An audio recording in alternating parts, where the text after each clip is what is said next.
Hello dear student, welcome back পাঠশালা YouTube channel. বিগত কয়েকদিনের অসুবিধার জন্য আমরা কারেন্ট অ্যাফেয়ার্স প্রোভাইড করতে পারিনি, তাই আজকের এই ক্লাসে বিগত 3 দিনের অর্থাৎ 18ই ডিসেম্বর, 19 ডিসেম্বর এবং 20 ডিসেম্বরে কারেন্ট অ্যাফেয়ার্সগুলি আমরা পরপর দেখে নেব। আর আজকের দিনে অর্থাৎ 21 ডিসেম্বরে কারেন্ট অ্যাফেয়ার্সটি আমরা আগামীকাল অর্থাৎ 22 ডিসেম্বর দুদিনে কভার করে দেব। তো আজকের এই ক্লাসে রয়েছে বিগত 3 দিনের কারেন্ট অ্যাফেয়ার্স। যদি আগত পরীক্ষায় কারেন্ট অ্যাফেয়ার্স নিয়ে কারোর ভয় থাকে তাহলে আমাদের এই ক্লাসটি দেখতে থাকো বা আমাদের এই চ্যানেলটি ফলো করো, কারেন্ট অ্যাফেয়ার্স নিয়ে কোনো ভয় থাকবে না। আর কথা না বলে চলো শুরু করি আজকের ক্লাসটি। আজকের ক্লাসে প্রথমে আমরা দেখে নেব 18ই ডিসেম্বর 2024 সালে ঘটে যাওয়া গুরুত্বপূর্ণ কারেন্ট অ্যাফেয়ার্সগুলি। আরে হ্যাঁ, আমাদের এই চ্যানেলে যারা নতুন এসছো অবশ্যই চ্যানেলটি লাইক এবং সাবস্ক্রাইব করে সকল বন্ধুর মধ্যে শেয়ার করে দাও। চলো দেখে নিই আজকের 18ই ডিসেম্বর 2024 সালে কারেন্ট অ্যাফেয়ার্সের প্রথম প্রশ্নটি।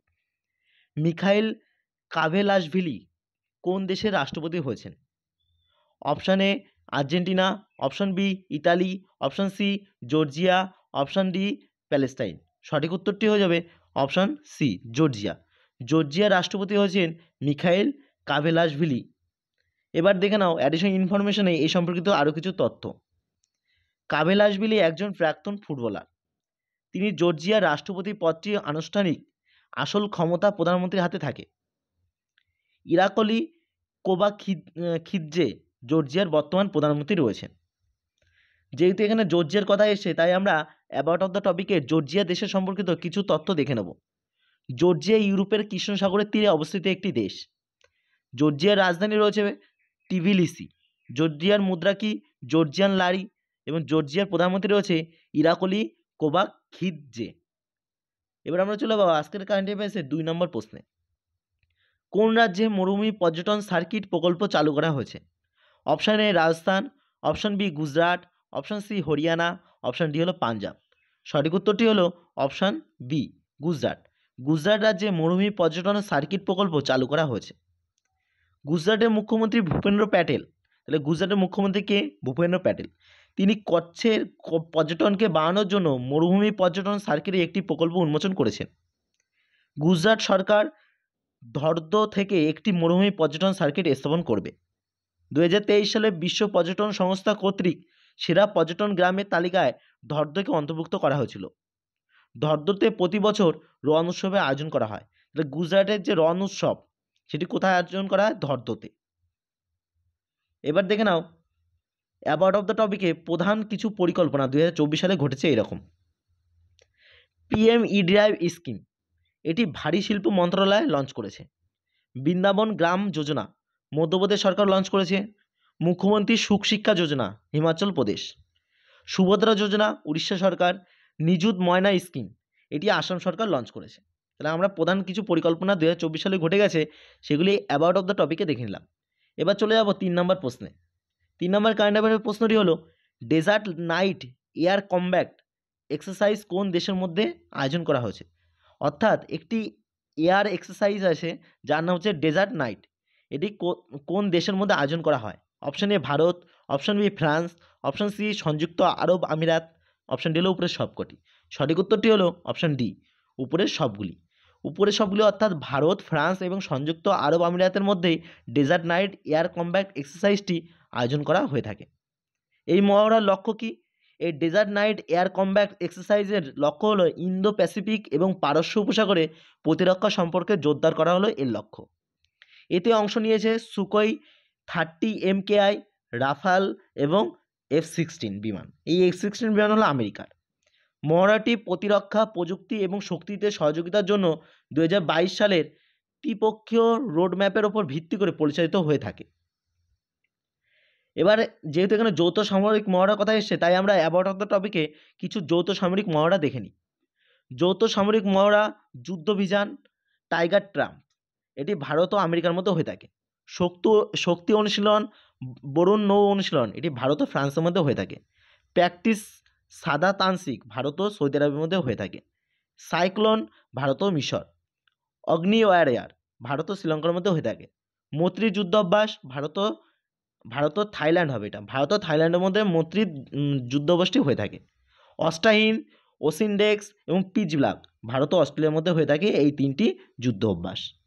আরও কিছু যুদ্ধ অভ্যাস দেখে নাও অ্যাবাউট অফ দ্য টপিকে। সম্প্রীতি, আইএনবিএন কার্পেট, আইএনবিএন বিল্লাট ভারত ও বাংলাদেশের মধ্যে হয়ে থাকে। গরুর শক্তি, ইন্দোইন কর্পাট ইন্দোনেশিয়া। ধর্ম গার্ডিয়ান, জিমেক্স ভারত ও জাপানের মধ্যে হয়ে থাকে। খঞ্জর ভারত ও কিরগিস্তান। সূর্যকিরণ ভারত ও নেপালের মধ্যে হয়ে থাকে। আল আল নাগাহা, নাসিম আল বাহার, ইস্টার্ন ব্রিজ, 7 যুদ্ধ অভ্যাস, এই 3টি যুদ্ধ অভ্যাস ভারত ও ওমানের মধ্যে হয়ে থাকে। তাহলে আমরা গুরুত্বপূর্ণ কিছু যুদ্ধ অভ্যাস অ্যাবাউট অফ দ্য টপিকে পড়লাম, যেগুলি তোমরা বলতে পারো জিকের মধ্যে তোমাদের পরীক্ষায় আসবে। এবার দেখে নাও কারেন্ট অ্যাফেয়ার্সের 4 নম্বর প্রশ্ন। ভারত কোন দলকে হারিয়ে 10তম মহিলা জুনিয়র হকি এশিয়া কাপ 2024-এর ফাইনালটি জিতেছে? Option A Japan, option B Pakistan, option C চীন, অপশন ডি হলো শ্রীলঙ্কা। সঠিক উত্তরটি হলো অপশন সি চীন। ভারত চীনকে হারিয়ে 10তম মহিলা জুনিয়র হকি এশিয়া কাপ 2024-এর ফাইনালটি জিতেছে।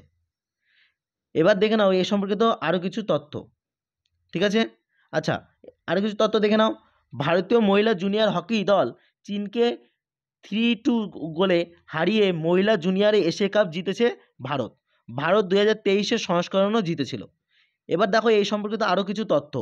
2024-এর মহিলা জুনিয়র এশিয়া কাপের শীর্ষ 5টি দল ভারত, চীন, জাপান, দক্ষিণ কোরিয়া এবং মালয়েশিয়া। 10তম মহিলা জুনিয়র এশিয়া কাপ 7 থেকে 15 ডিসেম্বর 2024 পর্যন্ত ওমানের মাস্কটে অনুষ্ঠিত হয়েছে। এবার দেখে নেব আজকের 5 নম্বর প্রশ্নটি। ভারতের প্রথম ডায়াবেটিস বায়োব্যাংক কোথায় শুরু হয়েছে? Option A Mumbai, option B Bengaluru, option C Pune, option D হলো চেন্নাই। সঠিক উত্তরটি হলো অপশন ডি চেন্নাই। চেন্নাইতে ভারতের প্রথম বায়োবেটিক্স বায়োব্যাংক শুরু হয়েছে। অ্যাডিশনাল ইনফরমেশনে এই সম্পর্কিত কিছু তথ্য দেখে নাও। Indian council of medical research অর্থাৎ আইসিএমআর এবং মাদ্রাজ ডায়াবেটিস রিসার্চ ফাউন্ডেশন এটি প্রতিষ্ঠিত করেছে। এর মাধ্যমে বৈজ্ঞানিক গবেষণাকে এগিয়ে নিয়ে যাওয়া হবে। এই বায়োব্যাংক ডায়াবেটিসের কারণ সম্পর্কে নমুনা সংগ্রহ এবং গবেষণায় অবদান রাখবে। এবার এই সম্পর্কিত আরও কিছু তথ্য দেখো। ডায়াবেটিসের কারণে রক্তে সুগারের মাত্রা বেড়ে যায়, অর্থাৎ রক্তে সুগারের মাত্রা কিসের জন্য বেড়ে যায়? ডায়াবেটিস রোগটির জন্য। ইনসুলিন ডায়াবেটিসের চিকিৎসায় ব্যবহৃত হয়ে থাকে, অর্থাৎ ডায়াবেটিস রোগীদের কী প্রয়োগ করা হয়? ইনসুলিন হরমোনটি প্রয়োগ করা হয়ে থাকে। এবার দেখে নাও অ্যাবাউট অফ দ্য টপিকে 2024 সালে প্রথম কিছু ঘটনা ঘটেছে এরকম কারেন্ট অ্যাফেয়ার্স। ভারতের প্রথম আন্ডার ওয়াটার মেট্রো চালু হয়েছে কলকাতায়। বিএসএফ এর প্রথম মহিলা স্নাইপারের নাম কি? সুমন কুমারী। ভারতের প্রথম চালকবিহীন মেট্রো ট্রেন চালু হয়েছে বেঙ্গালুরুতে। বিশ্বের প্রথম ওম আকৃতির মন্দির কোথায়? রাজস্থানের পালি জেলাতে প্রতিষ্ঠিত হয়েছে বা তৈরি হয়েছে। হাইব্রিড পিচ প্রযুক্তি ব্যবহার করা প্রথম স্টেডিয়ামের নাম কি? ধর্মশালা, যেটি হিমাচল প্রদেশে রয়েছে। বিশ্বের প্রথম দেশ যেখানে মেনিনজাইটিস ভ্যাকসিন প্রবর্তন করেছে তার নাম হলো নাইজেরিয়া। মহাকাশে ভ্রমণকারী প্রথম ভারতীয় পর্যটকের নাম কি? গোপী থোটাকুড়া। তাহলে গুরুত্বপূর্ণ আমরা 2024 সালে ঘটেছে এরকম কারেন্ট অ্যাফেয়ার্সগুলি দেখে নিলাম। এবার দেখে নাও 6 নম্বর প্রশ্ন। কোন দেশ ডার্ক ইগল অ্যান্টি মিসাইল সিস্টেমটি তৈরি করেছে? Option A Japan, option B Australia, option C Bharat, option D হলো আমেরিকা। সঠিক উত্তরটি হলো option D America. America dark eagle anti missile সিস্টেমটি তৈরি করেছে। আকাশে শত্রুর ক্ষেপণাস্ত্র আটকাতে সক্ষম এই অ্যান্টি মিসাইলটি। এটি ব্যালিস্টিক ক্রুজ হাইপারসনিক মিসাইল এবং ওয়ারহেডকে বাধা দিতে সক্ষম। ওয়ারহেডকে বাধা দিতে মানে মিসাইলে আগে যে বলতে পারো তোমরা যে পরমাণু যে ওয়ারহেড থাকে তার কথা বলা হয়েছে এখানে। হাইপারসনিক মানে কি? শব্দের 5 গুণ গতি হলো হাইপারসনিক। এবার দেখে নাও অ্যাবাউট অফ দ্য টপিকে বিশ্বের প্রথম অ্যান্টি মিসাইল সিস্টেমগুলি। বিশ্বের প্রধান anti missile system S-400 Trump, এটি রাশিয়ার। যার থেকে কি রাশিয়া থেকে ভারত এই S-400 ট্রাম্প অ্যান্টি মিসাইলটি কিনেছে। ডেভিড স্লিং ইসরায়েলের অ্যান্টি মিসাইল। S-300VM এটিও রাশিয়ার। HQ-9 বা হংকং IQ-9 নামের সাথে বুঝতে পারছো তাহলে কোন দেশে হবে? এটি চীনের অ্যান্টি মিসাইল। এবার দেখে নাও 18/12/2024 সালের কারেন্ট অ্যাফেয়ার্সের শেষ প্রশ্নটি, অর্থাৎ 7 নম্বর প্রশ্ন। BWF tour super 100 tournament Orissa মাস্টার্সে পুরুষদের একক শিরোপা কে জিতেছে? Option A Rithvik Sanjeevi Sathish Kumar, option B Tharun Mannepalli, option C নিউ ইয়াং, অপশান ডি গাং জিয়া জুয়ান। সঠিক উত্তরটি হলো অপশান এ ঋত্বিক সঞ্জীবী সতীশ কুমার। ভারতের ঋত্বিক সঞ্জীবী সতীশ কুমার কটকে খেলা ফাইনালে স্বদেশী থারুণ মান্নেপল্লীকে হারিয়ে উড়িষ্যা মাস্টার্স 2024 ব্যাডমিন্টন পুরুষদের একক শিরোপাটি জিতেছেন। তো এটা ছিল কি 18 ডিসেম্বর 2024 সালে কারেন্ট অ্যাফেয়ার্স। এবার আমরা দেখে নেব 19 ডিসেম্বর 2024 সালে যেসব কারেন্ট অ্যাফেয়ার্সগুলি ঘটেছিল তা সেই সম্পর্কিত ক্লাসটি। চলো দেখে নিই ক্লাসটি। এবার দেখো 19 ডিসেম্বরের প্রথম প্রশ্নটি, দশম আন্তর্জাতিক বন মেলা কোথায় উদ্বোধন করা হয়েছে? Option A Bhopal, option B Dehradun, option C Agartala, option D হলো দিসপুর। সঠিক উত্তরটি হলো অপশন এ ভোপাল। ভোপালে দশম আন্তর্জাতিক বন মেলা উদ্বোধন করা হয়েছে। ভোপালে দশম আন্তর্জাতিক বন মেলা উদ্বোধন করেছেন মধ্যপ্রদেশের মুখ্যমন্ত্রী ডক্টর মোহন যাদব। 17 থেকে 23 ডিসেম্বর পর্যন্ত এই মেলার আয়োজন করা হয়েছে ভোপালে। মেলায় শ্রীলঙ্কা, নেপাল ও অস্ট্রেলিয়ার প্রতিনিধিরা অংশগ্রহণ করেছে। আরও কিছু তথ্য দেখো, এই মেলার সংগ্রাহক, উৎপাদক, ব্যবসায়ী, উদ্যোক্তা, বন খাতের সাথে যুক্ত বিজ্ঞানীদের একটি প্ল্যাটফর্ম প্রদান করবে। এই বন মেলার থিম কি? থিম অফ দ্য 24 কি বন মেলার? Woman empowerment through minor forest produce হলো 2024 সালের থিম। এবার অ্যাবাউট অফ দ্য টপিকে দেখে নেব ভারতের প্রধান মেলাগুলি। রেণুকা জি মেলা সিরমাউর হিমাচল প্রদেশে হয়ে থাকে। নৌচণ্ডী মেলা উত্তরপ্রদেশের মিরাট। সিদ্ধপীঠ শাকম্বরী দেবী মেলা উত্তরপ্রদেশের সাহারানপুর। দাদরি মেলা উত্তরপ্রদেশের বালিয়াতে হয়ে থাকে। সালাসার মেলা রাজস্থানের সালাসারে হয়ে থাকে। সুরজকুণ্ড মেলা হরিয়ানার ফরিদাবাদে হয়ে থাকে। মনসা দেবীর মেলা হরিয়ানার পঞ্চকুলাতে হয়ে থাকে। সূর্যগ্রহণ মেলা হরিয়ানার কুরুক্ষেত্রে হয়ে থাকে। শ্রাবণী মেলা ঝাড়খণ্ডের দেওঘরে হয়ে থাকে। উত্তরাখণ্ডের ভীমতালে হয়ে থাকে হরেলা মেলা। তাহলে গুরুত্বপূর্ণ প্রধান ভারতের মেলাগুলি দেখে নিলে অ্যাবাউট অফ দ্য টপিকে। এবার চলে যাব 19 ডিসেম্বরের দ্বিতীয়তম কারেন্ট অ্যাফেয়ার্সের প্রশ্নে। কোন দেশ 2025 সালে ভারতীয় পর্যটকদের জন্য ভিসামুক্ত ভ্রমণ চালু করবে? Option A Japan, option B Canada, option C Russia, option D হলো ফ্রান্স। সঠিক উত্তরটি হলো অপশন সি রাশিয়া। রাশিয়া 2025 সালে ভারতীয় পর্যটকদের জন্য ভিসামুক্ত ভ্রমণ চালু করবে। এই জন্য ভারত ও রাশিয়া দ্বিপাক্ষিক চুক্তিতে সম্মত হয়েছে। এর উদ্দেশ্য কি? উদ্দেশ্য ভিসামুক্ত গ্রুপ ট্যুরিস্ট এক্সচেঞ্জ শুরু করা। 2023 সালে 60,000-এরও বেশি ভারতীয় মস্কো সফর করেছেন। ভারতীয় পাসপোর্টধারীদের বর্তমানে 62টি দেশে ভিসামুক্ত প্রবেশাধিকার রয়েছে। অর্থাৎ এই 62টি দেশে প্রবেশ করতে ভারতীয় পাসপোর্টধারীদের কোনো ভিসা লাগবে না, অর্থাৎ ভিসা ছাড়াই তারা প্রবেশ করতে পারবে। এবার আমরা দেখে নেব অ্যাবাউট অফ দ্য টপিকে রাশিয়া সম্পর্কিত কিছু কারেন্ট অ্যাফেয়ার্স।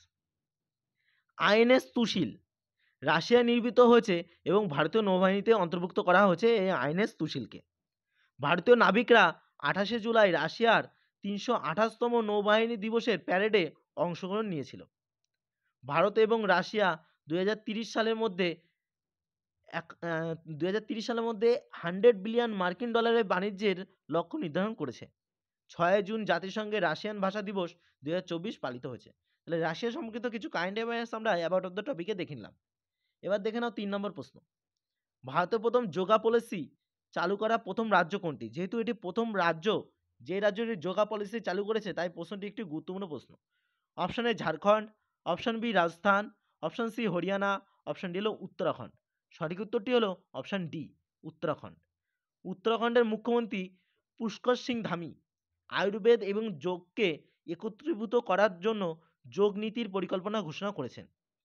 যোগ নীতির লক্ষ্যে স্বাস্থ্যে বিপ্লব আনা। এর লক্ষ্য কি? স্বাস্থ্যে বিপ্লব আনা।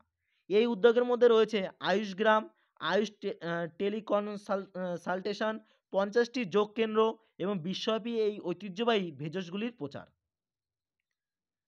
আন্তর্জাতিক যোগ দিবস কবে পালিত হয়ে থাকে? 21শে জুন পালিত হয়ে থাকে। এই বছরের আন্তর্জাতিক যোগ দিবসের থিম কি?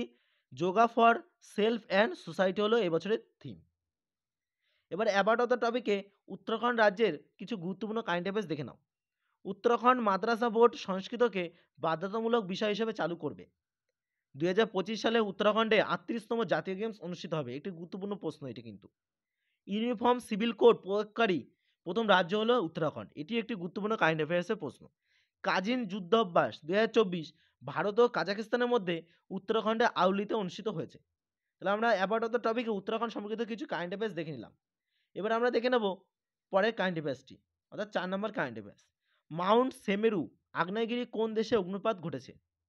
অর্থাৎ তোমাদের জিকের মধ্যে প্রশ্ন আসবে যে সম্প্রতি কারেন্ট অ্যাফেয়ার্সে বা নিউজে থাকা মাউন্ট সেমেরু আগ্নেয়গিরিটি কোন দেশে রয়েছে? Option A Indonesia, option B Colombia, option C Philippines, option D হলো জাপান। সঠিক উত্তরটি হলো অপশান এ ইন্দোনেশিয়া। ইন্দোনেশিয়ার পূর্ব জাভা প্রদেশে অবস্থিত মাউন্ট সেমেরুতে অগ্নুৎপাতটি ঘটেছে। বিস্ফোরণের কারণে সাদা থেকে বাদামি ছায়ের একটি পুরু স্তর আকাশে 1000 মিটার পর্যন্ত উঠেছিল। এবার দেখে না 5 নম্বর প্রশ্ন। আর্জেন্টিনার প্রেসিডেন্ট জাভিয়ের মাইলিকে কোন দেশ নাগরিকত্ব দিয়েছে? Option A France, option B Germany, option C Britain, option D হলো ইতালি। সঠিক উত্তরটি হলো অপশান ডি ইতালি। যেহেতু এখানে ইতালি কথা এসছে, তাই আমরা অ্যাবাউট অফ দ্য টপিকেই ইতালি সম্পর্কিত কিছু জিকে দেখে নেব। ইতালির রাজধানী কি? রোম। ইতালির বর্তমান রাষ্ট্রপতি কে রয়েছে? সার্জিও ম্যাটারেলা। প্রধানমন্ত্রী রয়েছেন জর্জিও মেলোনি। সম্প্রতি বিশ্বের সবচেয়ে সক্রিয় আগ্নেয়গিরি মাউন্ট এটনা থেকে অগ্নুৎপাত হয়েছে, অর্থাৎ এই মাউন্ট এটনাটি ইতালিতে অবস্থিত। এবার দেখো 6 নম্বর প্রশ্ন। লোকসভায় ওয়ান কান্ট্রি ওয়ান ইলেকশন এর জন্য কোন সংবিধান সংশোধনী বিলটি পাশ করা হয়েছে? এটি ভিভিআই কাইন্ড অ্যাফেয়ার্সের প্রশ্ন এটি। অপশান এ 139তম, অপশান বি 140তম, অপশান সি 188তম, অপশান ডি হলো 129তম। সঠিক উত্তরটি হলো অপশান ডি 129তম। 17ই ডিসেম্বর 2024 কেন্দ্রীয় আইনমন্ত্রী অর্জুন রাম মেঘওয়াল লোকসভার অধ্যয়নে এক দেশ এক নির্বাচন অর্থাৎ ওয়ান কান্ট্রি ওয়ান ইলেকশন এর জন্য 129তম সংবিধান সংশোধনের বিলটি পেশ করেছে। বিরোধী সংসদরা বিলটির বিরোধিতা করেন, যার পরে স্পিকার ওম বিড়লা, তাহলে বর্তমানে লোকসভার স্পিকার কে রয়েছে? ওম বিড়লা, বিলটি উপস্থাপনের জন্য একটি ইলেকট্রনিক ভোটিং পরিচালনা করেছিলেন, যাতে 369 জন সদস্য ভোট দেন এবং পক্ষে অর্থাৎ এই বিলের পক্ষে ভোট পড়ে 220টি এবং বিপক্ষে ভোট পড়ে কয়টি? 149টি। অর্থাৎ এই যে বিলটি এটি পাশ হয়ে গেছে। ঠিক আছে। ওয়ান নেশন ওয়ান ইলেকশন কমিটির চেয়ারম্যান প্রাক্তন রাষ্ট্রপতি রামনাথ কোবিন্দ বলেছেন, এক জাতি এক নির্বাচন হতে পারে দেশের একযোগে 2029 বা 2034 সালে। অর্থাৎ একটাই দেশ হবে, সেখানে একটাই ইলেকশন হবে। এটি কবে হতে পারে দেশে? 2029 সালে বা 2034 সালে লোকসভায় ভোটে। ঠিক আছে। যেহেতু এখানে ওয়ান নেশন ওয়ান ইলেকশনের কথা এসছে, তাই আমরা অ্যাবাউট অফ দ্য টপিক এটা কি সে সম্বন্ধে কিছু তথ্য দেখে নিই। ওয়ান নেশন ওয়ান ইলেকশন মানে সারা দেশে একযোগে লোকসভা ও বিধানসভা নির্বাচন। 2024 সালে মার্চ মাসে ওয়ান নেশন ওয়ান ইলেকশন বিবেচনার জন্য গঠিত প্রাক্তন রাষ্ট্রপতি রামনাথ কোবিন্দের নেতৃত্বে গঠিত কমিটি রাষ্ট্রপতি দ্রৌপদী মুর্মুর কাছে তাদের প্রতিবেদন জমা দিয়েছে। প্যানেল রাষ্ট্রপতির কাছে 18,626 পৃষ্ঠার একটি প্রতিবেদন জমা দিয়েছিল। প্যানেলটি 2 সেপ্টেম্বর 2023 সালে গঠিত হয়েছিল। প্যানেলটি অর্থাৎ রিপোর্ট তৈরি করতে এই সময় লেগেছে 191 দিন। প্যানেল 7টি দেশের নির্বাচন প্রক্রিয়া অধ্যয়ন করেছিল। এই দেশগুলি দক্ষিণ Africa, Sweden, Belgium, Germany, Japan, Indonesia, Philippines. অর্থাৎ আমাদের যে সংবিধানের যে বিভিন্ন শব্দগুলো যে এক একটা দেশের থেকে নেওয়া হয়েছে, তেমনই এই প্যানেলের মধ্যে যে ওয়ান নেশন ওয়ান ইলেকশনের যে বিষয়গুলি রয়েছে, সেগুলি 7খানা দেশে নির্বাচন প্রক্রিয়া থেকে অধ্যয়ন করে নেওয়া হয়েছে। স্বাধীনতার পর 1952, 1957, 1962 এবং 1967 সালে একযোগে লোকসভা এবং বিধানসভা নির্বাচন অনুষ্ঠিত হয়েছিল। অর্থাৎ ওয়ান নেশন এবং ওয়ান ইলেকশন হয়েছিল এই 4টি সালে স্বাধীনতার পরে। এবার দেখে নাও আজকে 7 নম্বর প্রশ্ন। কোন দুই দেশের মধ্যে নৌমহড়া সিলিনেক্স অনুষ্ঠিত হয়েছে? Option A Singapore Bharat, option B Japan Bharat, option C Qatar Bharat, option D হলো শ্রীলঙ্কা ভারত। সঠিক উত্তরটি হলো অপশন ডি শ্রীলঙ্কা ও ভারতের মধ্যে নৌমহড়া সিলিনেক্স অনুষ্ঠিত হয়েছে। এটি 17 থেকে 20 ডিসেম্বর 2024 পর্যন্ত বিশাখাপত্তনমে আয়োজিত হয়েছে। যৌথ নৌমহড়া ভারতের স্বদেশীয়ভাবে তৈরি নৌজাহাজ এবং বিমানের সক্ষমতা প্রদর্শন করবে। প্রথম সিলিনেক্স অনুশীলন শুরু হয়েছিল 2005 সালে। এবার দেখে নাও 19 ডিসেম্বর 2024 সালের শেষ প্রশ্নটি। গুজরাটের প্রথম সেমিকন্ডাক্টর অ্যাসেম্বলি এবং টেস্টিং প্লান্ট কোথায় উদ্বোধন করা হয়েছে? Option A Ahmedabad, option B Surat, option C Gandhinagar, option D হলো বদনগর। সঠিক উত্তরটি হলো অপশান বি সুরাট। গুজরাটের সুরাটে প্রথম সেমিকন্ডাক্টরের অ্যাসেম্বলি এবং টেস্টিং প্ল্যান্ট উদ্বোধন করা হয়েছে। গুজরাটের সুরাটে প্রথম সেমিকন্ডাক্টর অ্যাসেম্বলি এবং টেস্টিং আউটসোর্স প্ল্যান্টের উদ্বোধন করলেন কেন্দ্রীয় জলশক্তি মন্ত্রী সি.আর. পাতিল। এই প্ল্যান্টটি প্রতিদিন 3 লাখ সেমিকন্ডাক্টর চিপ তৈরি করবে এই প্ল্যান্টটি থেকে। তো আমরা দেখে নিলাম 19শে ডিসেম্বর 2024 সালে কারেন্ট অ্যাফেয়ার্সটি। এবার আমরা দেখে নেব 20 ডিসেম্বর 2024 সালে যেসব কারেন্ট অ্যাফেয়ার্সগুলি ঘটেছে সেগুলি সম্পর্কে আলোচনা করব এরপরে নেক্সট। যদি আমাদের এই ক্লাসটি হেল্পফুল মনে হয় তাহলে অবশ্যই লাইক এবং শেয়ার করে সকল বন্ধুর মধ্যে শেয়ার করে দিও, ঠিক আছে। এবার দেখো প্রথম প্রশ্নটি, ফিফা অ্যাওয়ার্ডস 2024-এ কে সেরা পুরুষ খেলোয়াড় হয়েছেন? Option A Vinicius junior, option B Alejandro Garnacho, option C Cristiano Ronaldo, option D হলো লিওনেল মেসি। সঠিক উত্তরটি হয়ে যাবে option A Vinicius junior. Vinicius junior FIFA awards 2024-এ সেরা পুরুষ খেলোয়াড় হয়েছেন। কাতারের রাজধানী দোহায় অনুষ্ঠিত হয়েছে এই ফিফা অ্যাওয়ার্ডস 2024 অনুষ্ঠানটি। ফিফার সভাপতি জিয়ানি ইনফ্যান্টিনো, তাহলে এটি পরীক্ষা আসতে পারে ফিফার বর্তমান চেয়ারম্যান কে রয়েছেন জিয়ানি ইনফ্যান্টিনো। এই জিয়ানি ইনফ্যান্টিনো এই ফিফা অ্যাওয়ার্ডস 2024-এ বিজয়ীদের হাতে পুরস্কারটি তুলে দিয়েছেন। এবার যেহেতু এখানে ফিফা পুরস্কার 2024-এর কথা এসেছে, তাই আমরা অ্যাওয়ার্ড অফ দ্য টপিকে এই ফিফা পুরস্কার 2024 সম্পর্কিত কিছু কারেন্ট অ্যাফেয়ার্স দেখে নেব। সেরা মহিলা খেলোয়াড় কে হয়েছেন? আইতানা বনমাত্তি, স্পেনের খেলোয়াড়। সেরা পুরুষ খেলোয়াড় আমরা পড়ে নিলাম ভিনিসিয়াস জুনিয়র, ব্রাজিলের খেলোয়াড়। সেরা পুরুষ গোলরক্ষক কে হচ্ছে? এমিলিয়ানো মার্টিনেজ, আর্জেন্টিনার গোলরক্ষক। সেরা পুরুষ কোচ কে হচ্ছে? কার্লো আনচেলত্তি, ইটালির। পুরস্কার কে পেয়েছে? অর্থাৎ ফিফা অর্থাৎ ফুটবলে পুরস্কার দেওয়া হয়, এই পুরস্কারটি পেয়েছে আলেজান্দ্রো গার্নাচো, আর্জেন্টিনার প্লেয়ার। এবার আমরা রিলেটেড আপডেটসে কিছু গুরুত্বপূর্ণ কারেন্ট অ্যাফেয়ার্স দেখে নেব ফুটবল সম্পর্কিত। স্পেনের রদ্রি 2024 সালে পুরুষদের ব্যালন ডি'অর পুরস্কারে ভূষিত হয়েছেন এবং মহিলা বিভাগে এই ব্যালন ডি'অর পুরস্কার 2024টি পেয়েছেন আইতানা বোনামাত্তি। তিনি কোন দেশের খেলোয়াড়? স্পেনের খেলোয়াড়। এবার দেখে নাও 20 ডিসেম্বর 2024 সালের দ্বিতীয় কারেন্ট অ্যাফেয়ার্সের প্রশ্নটি, কোন দেশ ক্যান্সারের ভ্যাকসিন তৈরিতে সফল হয়েছে? Option A America, option B Russia, option C Japan, option D হলো ফ্রান্স। সঠিক উত্তরটি হলো অপশন বি রাশিয়া। রাশিয়া সম্প্রতি ক্যান্সারের ভ্যাকসিন তৈরিতে সফল হয়েছে বলে দাবি করেছে। 2025 সাল থেকে রাশিয়ার নাগরিকদের বিনামূল্যে এই ভ্যাকসিনটি দেওয়া হবে। রাশিয়া ক্যান্সারের বিরুদ্ধে mRNA ভ্যাকসিনটি তৈরি করেছে। এই টিকা টিউমার বৃদ্ধি রোধ অর্থাৎ এই টিকাটি টিউমার বৃদ্ধি রোধ করতে সাহায্য করবে।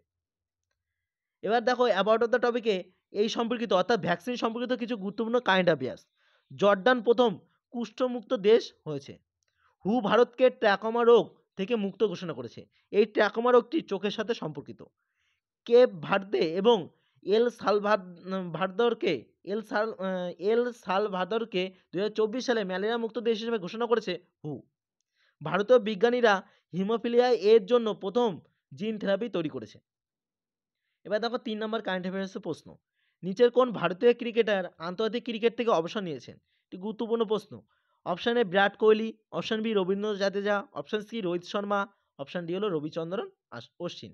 আমরা ছবিতে তাকে দেখতে পাচ্ছি, সঠিক উত্তরটি হয়ে যাবে অপশন ডি রবিচন্দ্রন অশ্বিন।